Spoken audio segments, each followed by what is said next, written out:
আসসালামু আলাইকুম রহমতুল্লাহ।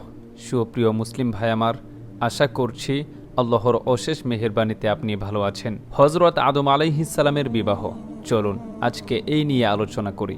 হজরত আদম আলাইহিসসালামের সিংহাসনখানি আল্লাহ তালার হুকুমে জান্নাতুল ফেরদাউসে নিয়ে যাওয়া হয়। সেখানে হজরত আদম আলাইহিসসালামকে পূর্ণ স্বাধীনভাবে চলা থাকা ও উপভোগের অধিকার দেয়া হলো। হজরত আদম আলাইহিসসালাম বেহেশতের অফুরন্ত নিয়ামতের মধ্যে থেকে দিনরাত শুধু ইবাদত বন্দিগির মাধ্যমে কাটাতেন। বেহেশতের হুর গেলমানেরা তাকে ভ্রমণের আনন্দ, ভোগ উপভোগের আনন্দ গ্রহণের জন্য অনেক নতুন নতুন পথ দেখালেন, কিন্তু আদম আলাইহিসসালাম কোনো কিছুর দিকে তেমন আকৃষ্ট হলেন না। শুধু ইবাদত বন্দিগি ও নীরবে বসে সময় কাটিয়ে দিতেন। প্রাণী জগতের চিরাচরিত স্বভাব থেকে তিনি মুক্ত থাকতে পারলেন না। তিনি বেহেশতের অফুরন্ত নিয়ামতের মধ্যে থেকেও সঙ্গী সাথীর অভাব বোধ করলেন। তাই তিনি নিরানন্দ জীবনযাপন করে যেতে লাগলেন। আল্লাহ তাআলা এই বিষয়ে অবগত ছিলেন। তাই একদিন তিনি জিবরাইল আলাইহিসসালামকে আদম আলাইহিসসালামের নিকট প্রেরণ করলেন। জিবরাইল আলাইহিসসালাম আদম আলাইহিসসালামের কাছে গিয়ে জিজ্ঞেস করলেন, ভাই আদম, বেহেশতে আপনার কী রকম লাগছে? উত্তরে হজরত আদম আলাইহিসসালাম বললেন, সবই ভালো লাগে।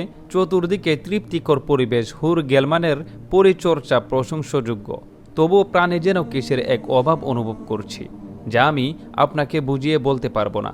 আপনি আল্লাহ তাআলার নিকট থেকে জেনে নেবেন আমি এটা কিসের অভাব অনুভব করছি। জিবরাইল আলাইহিসসালাম বললেন, হ্যাঁ, আমি আপনার এই অভাবের খবর জানি।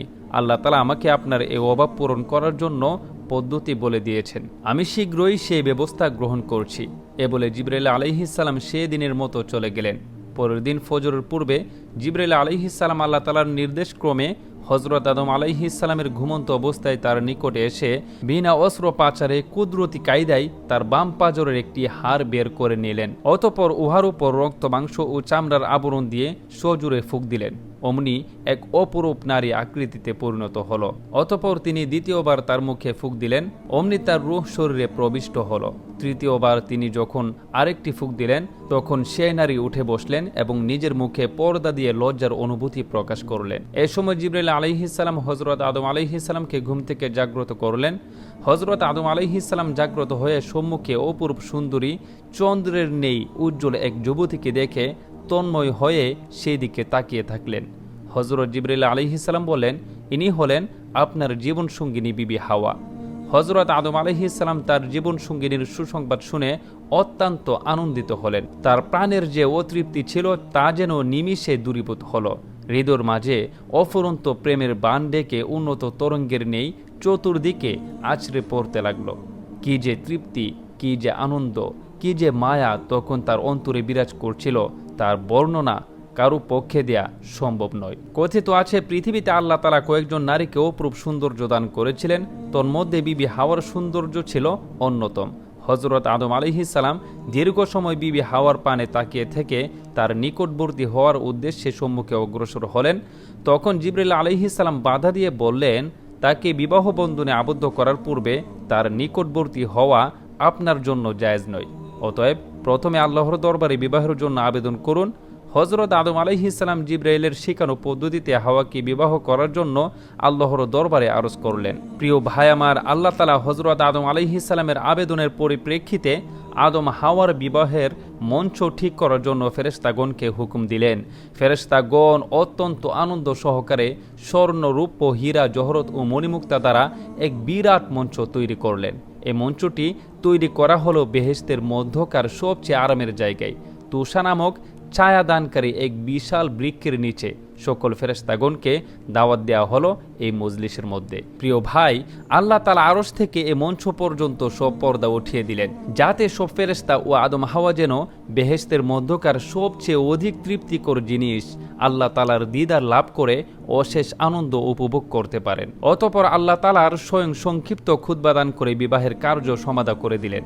প্রিয় ভাই আমার, বিবাহের খুতবায় আল্লাহ তাআলা যে কথাগুলো উচ্চারণ করেছেন তা হলো, সব প্রশংসা একমাত্র আল্লাহ তাআলার, গৌরব ও অহংকার তার ভূষণ, নবী ও রসুলগণ তার প্রেরিত বান্দা, তাদেরকে মানুষের মুক্তির দূত হিসেবে প্রেরণ করা হয়েছে। হজরত মুহাম্মদ সাল্লাল্লাহু আলাইহি ওয়াসাল্লাম তার একান্ত বন্ধু ও সর্বশ্রেষ্ঠ রসুল।